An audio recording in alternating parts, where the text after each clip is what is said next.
ఓం నమ శివాయ శ్రీమాత్రే నమ. మిత్రులకి శ్రేభిలాషులకి అలాగే నన్ను ఇంతగా ఆదరిస్తున్న యూట్యూబ్ ప్రేక్షకులందరికీ కూడా పేరు పేరు ధన్యవాదాలు. మిత్రులరా, మీ అందరికీ పరాదేవత ఎల్లవెల్లలా మీతో ఉండి మీ మనోవాంఛ నెరవేర్చాలని మనస్ఫూర్తిగా కోరుకుంటున్నాను. మీరు చేసే ప్రతి పనిలో విజయం లభించడానికి ఆదివారం నాడు ఈ పదార్థాన్ని మీ జేబులో పెట్టుకోండి. చాలా చిన్న ఉపాయం. మన వంటగదిలో ఉండే పదార్థం మనకు ఒక అద్భుతమైన శక్తిని ఇస్తుంది. ఈ పదార్థం మీ జేబులో పెట్టుకోవడం వల్ల మీరు ఏ పని చేసినా ఆటంకాలు లేకుండా పనులు పూర్తవుతాయి. అలాగే లక్ష్మీ ప్రాప్తి కలుగుతుంది. చాలా తేలికైన శక్తివంతమైన ఇది సిద్ధి ఉపాయం. ఖచ్చితంగా ఫలితం ఉంటుంది. పూర్వం రోజుల్లో మన పెద్దలు దీనిని కంపల్సరిగా వారి దగ్గర ఉంచుకునేవారు.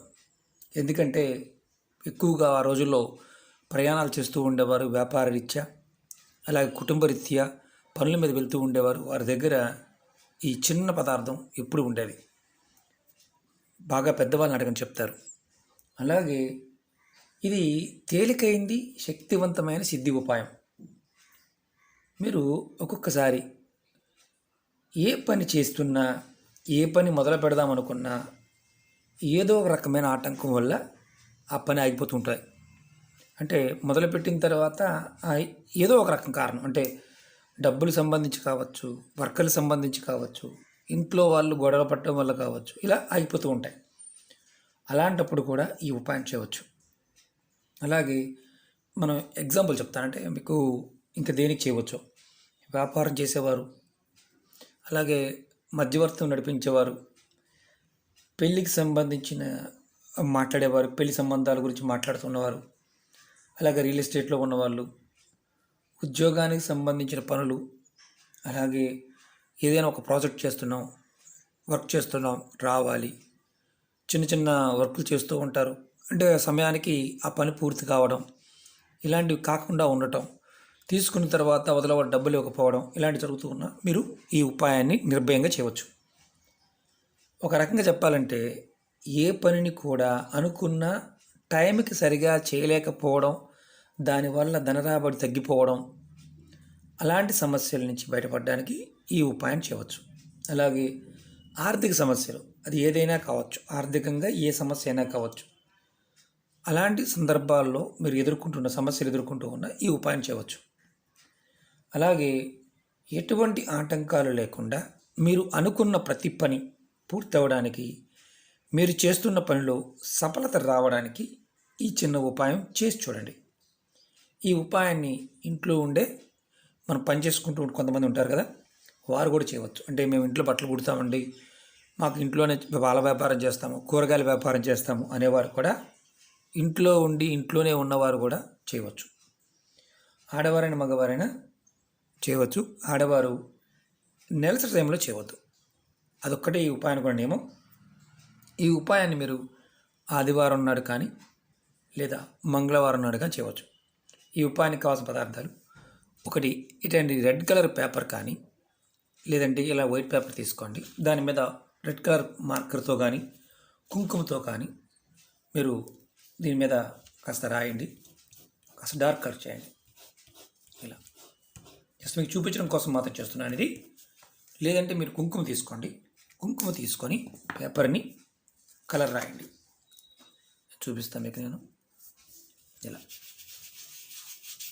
మీ దగ్గర రెడ్ కలర్ పేపర్ లేకపోతే ఇలా రాయండి. పూర్వం రోజుల్లో దీన్ని క్లాత్లో ఎర్రటి వస్త్రంలో కట్టేవారు. ఇప్పుడు మనం ఎర్రటి వస్త్రంతో మూటగా కట్టుకోవడం వల్ల పెట్టుకోవడానికి కొంత ఇబ్బందికరంగా ఉంటుంది. కాబట్టి చిన్న పొట్లంలాగా అయితే పేపర్ అయితే ఈజీగా ఉంటుంది. అది రెడ్ కలర్ కావాలి, దేనికైనా సరే రెడ్ కలర్ మాత్రమే కావాలి. తర్వాత మీరు దీన్ని ఎలా చేయాలి, ఏ విధంగా చేయాలి, ఏ సమయంలో చేయాలి చెప్తాను. మీకు ఈ వీడియో నచ్చినట్లయితే లైక్ చేయండి, ఛానల్ని సబ్స్క్రైబ్ చేసుకోండి, పక్కనే ఉన్న గంట సింబల్ని యాక్టివేట్ చేసుకోండి, 10 మంది మిత్రులకి షేర్ చేయండి. అలాగే కొత్త ఛానల్ లింక్స్ కూడా వీడియో డిస్క్రిప్షన్ ఇవ్వడం జరిగింది, వాటిని కూడా సబ్స్క్రైబ్ చేయండి, గంట సింబల్ని యాక్టివేట్ చేసుకోండి. మీరు ఈ ఉపాయాన్ని మంగళవారం, ఆదివారం ఉదయం 5 గంటల నుండి రాత్రి పడుకునేలోపు ఎప్పుడైనా చేయవచ్చు. అంటే మీరు రాత్రి 12 గంటల వరకు పడుకోలేరు అనుకోండి, 12 గంటల లోపు ఎప్పుడైనా చేయవచ్చు. ఆదివారం నాడు, మంగళవారం నాడు.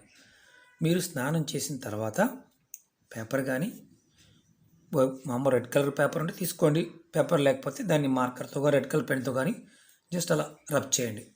స్కెచ్తో అయినా గీయచ్చు, మామూలుగా స్కెచ్ పెన్తో అయినా సరే మీరు కాస్త దాన్ని రెడ్గా చేయండి. లేదంటే కుంకుమ తీసుకొని దాన్ని కాస్త నీళ్ళలో వేసి తడిపి మీరు దీన్ని రెడ్గా చేయండి. తర్వాత ఏదైతే మీరు పేపర్ రెడీ చేసుకున్నారో ఆ పేపర్ మీద మీరు 7 చిటికలు కరెక్ట్గా చూపిస్తాను. చిటికెడు అంటే ఇంత, ఇదిగోండి, ఇది చిటికెడు, ఇది చిటికెడు, ఇలా 7 చిటికలు గసగసాలు, మన ఇంట్లో వంటగదిలో మనం వాడే గసగసాలని 7 చిటికలు గసగసాలను వేయాలి. 2, 3, 4, 5, 6, 7. చూడండి, 7 వేస్తే ఇన్ని వస్తాయి. 7 చిటికలు వేస్తే ఇన్ని వస్తాయి. తక్కువ వస్తాయి, చాలా తక్కువ వస్తాయి. తర్వాత దీన్ని, ఈ పేపర్ని పొట్లం కట్టండి. ఇలా చిన్న పేపర్ సరిపోతుంది, పెద్దది కూడా అవసరం లేదు. ఇలా పొట్లం కట్టండి. పొట్లం కట్టిన తర్వాత దీనిని మీరు మీ దేవుడి ముందు పెట్టండి. మీరు ఇంట్లో ఎక్కడైతే పూజ చేస్తారో అక్కడ పెట్టండి. మీ ఇష్టదైవాన్ని, మీ కులదైవాన్ని మనసులో తలుచుకోండి. ఒక్కో రోజంతా దేవుడి దగ్గరే ఉంచండి. 2వ రోజు ఉదయం స్నానం చేసిన తర్వాత దేవుడి దగ్గర పెట్టిన పొట్లాన్ని తీసి మీ జేబులో కానీ, మీ పర్సులో కానీ, హ్యాండ్ బ్యాగ్లో కానీ, ఇంట్లో ఉండేవారైతే వారు డబ్బులు ఎక్కడ దాచుకుంటారో ఆ ప్రదేశంలో పెట్టండి. ఆడవారు మీరు డబ్బులు దాచుకునే ప్రదేశంలోనే పెట్టండి. ఎందుకంటే కొంతమంది ఎక్కువ ఆడవారికి డౌట్ ఉంటుంది, మేము ఇంట్లోనే ఉంటాం కదా, మేము డబ్బాలో పెడతాము, పోపుల డబ్బాలో పెడతాము, బీపీ డబ్బాలో పెడతాము, ఇలా చెప్తూ ఉంటారు. కాబట్టి మీరు ఎక్కడ డబ్బులు దాస్తారో అక్కడ పెట్టండి, ఇంట్లో ఉండేవారు. అలాగే మీరు దాచుకున్న ఏదైతే బాగా గుర్తుంచుకోండి, ఆడవారు మీరు డబ్బులు దాచుకున్న ప్రదేశంలో పెట్టిన తర్వాత దీన్ని మళ్ళీ జేబులో పెట్టి బయటికి వెళ్తున్నామండి, జేబులో పెట్టుకోవచ్చా లేకపోతే బ్యాగులో పెట్టుకోవచ్చు అంటుంటారు. మీరు బయటికి వెళ్తున్నప్పుడు మీరు జేబులో పెట్టుకోవచ్చు. అలాగే మీరు జేబులో పెట్టుకుంటే, మీరు పొద్దున్న జేబులో పెట్టుకున్నారు, మీరు బయటకు పని మీద వెళ్ళారు, మీరు ఇంటికి వచ్చిన తర్వాత తీసి పక్కనే పెట్టుకోండి. 2వ రోజు మళ్ళీ మీరు బయటికి వెళ్ళేటప్పుడు మళ్ళీ జేబులో కానీ పర్సులో కానీ పెట్టుకోండి. అది పర్సులోనే ఉంటే పర్సులో ఉంచుకోవచ్చు, అంటే యాజ్ ఇట్ ఈజ్గా బ్యాగ్లో ఉంచవచ్చు. నెలసరి వచ్చింది, అప్పుడు ఏమైనా ఇబ్బంది ఉంటుందా? అప్పుడేమి ఇబ్బంది ఉండదు. నెలసరి వచ్చినా మీ బ్యాగులో అలా ఉంచుకోవచ్చు ఆడవారు. అలాగే దీన్ని ఎప్పుడు మార్చుకోవాలి? నెలకి ఒక్కసారి దీన్ని మారుస్తూ ఉండండి. పాత పొట్లాన్ని పారే నీళ్ళలో కానీ లేదంటే ఏదైనా చెట్టు మొదల్లో పెట్టేయండి. అందులో రావి చెట్టు అయితే చాలా చాలా మంచిది.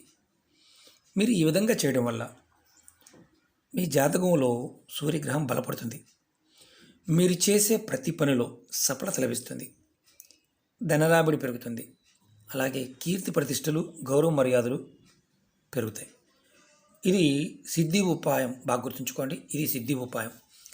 100కు 100% పరిపూర్ణమైన నమ్మకం, విశ్వాసంతో ప్రయత్నం చేస్తే ఫలితం వచ్చి తీరుతుంది.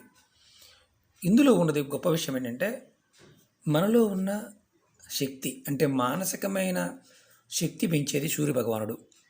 మనలో జాతకంలో దోషాలు ఉన్నప్పుడు, అలాగే పాపగ్రహాల యొక్క వీక్షణ వల్ల ఒకసారి ఇబ్బందులు వస్తూ ఉంటాయి.